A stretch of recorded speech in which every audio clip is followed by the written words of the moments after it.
Titanic के मलबा देखने के लिए सबमरीन में सवार होकर गए सभी 5 लोगों की हुई मौत। इनमें British businessman Hamish Harding, France के diver Paul Henri, Pakistani British कारोबारी शहजादा दाऊद, उनका बेटा सुलेमान और ओशन गेट कंपनी के सीईओ स्टॉकटन रश शामिल हैं। हालांकि अभी इनके शव बरामद नहीं हुए हैं। वहीं 4 दिनों से लापता पनडुब्बी का मलबा टाइटैनिक के मलबे के 1600 फीट नीचे अटलांटिक महासागर में मिला। मौत एक अटल हकीकत है जो हर जिंदों पर आती है, बड़े पर भी और छोटे पर भी, मर्द पर भी और औरत पर भी, नेक पर भी और बद पर भी, मालदार पर भी और गरीब पर भी। और जिस पर आती है वह न तो खुद इससे बच सकता है और न उसके आसपास मौजूद लोग उसे मौत से बचा सकते हैं। किसी को मौत से छुटकारा नहीं, कोई ताकतवर व सेहतमंद हो या फिर कमजोर व बीमार हो तब भी।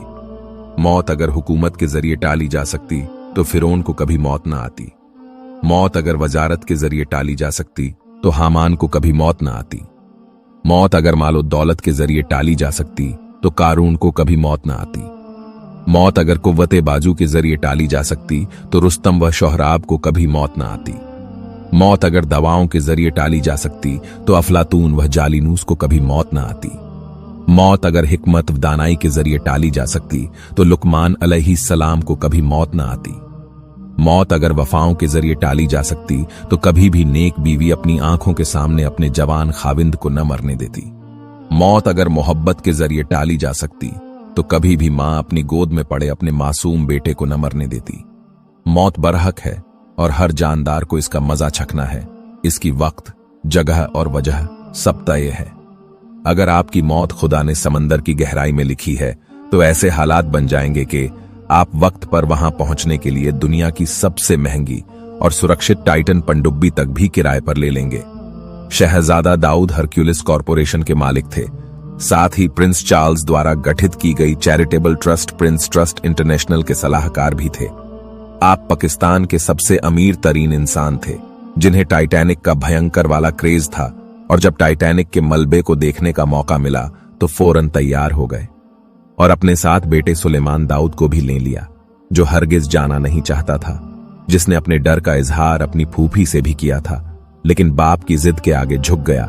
9 घंटे की ट्रिप के लिए कुल 4 करोड़ के टिकट लिए थे। सुबह 9 बजे पनडुब्बी में बैठे शाम 6 तक लौटना था, लेकिन आज हालत यह है कि दोनों के जिस्म के टुकड़े तक नहीं मिले और कहा जा रहा है कि मिलेंगे भी नहीं, क्योंकि सिर्फ 2 घंटे बाद ही ऐसा विस्फोट हुआ कि पनडुब्बी के चीथड़े बिखर गए। मौत एक ऐसी चीज है जो अपने तय वक्त पर ही आती है, न एक लम्हा पहले और न एक लम्हा बाद। इसलिए कि जब किसी का तयशुदा वक्त आ जाता है तो उसे अल्लाह हरगिज मोहल्लत नहीं देता। सूरह मुनाफिकून। किसी इंसान को ना मौत का वक्त मालूम है और ना ही उसे यह पता कि कहां आएगी। अपनी मौत के मुकर्रर वक्त पर जो जिस हालत में होगा और जहां होगा उसे मौत वहां आकर रहेगी, क्योंकि कोई भी नहीं जानता कि वह कल क्या कुछ करेगा, नहीं कोई यह जानता है कि वह किस जमीन पर मारेगा। सूरह लुकमान। तुम जहां कहीं भी होंगे मौत तुम्हें वहां आ पकड़ेगी, गो तुम मजबूत कैलों में ही क्यों ना हो। सूरह निसा। मौत से कोई भी इंसान बच नहीं सकता। हजरत नूह अलैहिस्सलाम के बेटे ने कहा था कि वो पहाड़ की सबसे ऊंची चोटी पर जाकर मौत से बच जाएगा, लेकिन नहीं बच पाया। उस बेटे ने कहा, मैं बहुत जल्द किसी पहाड़ की पनाह लेता हूं कि वो मुझको गर्क होने से बचा लेगा। सूरह हूद, कुरान। तो बहरहाल इस वाकये से हमें यह समझ आता है कि अल्लाह ने उन 5 लोगों की मौत समंदर की गहराई में लिखी थी। यह सफर और यह वाकया महज एक जरिया था। अल्लाह ताला टाइटन सबमरीन में मरने वालों के घर वालों को सब्र जमील अता करे। हम सबका खात्मा ईमान पे करे। आमीन या रब्बुल आलमीन।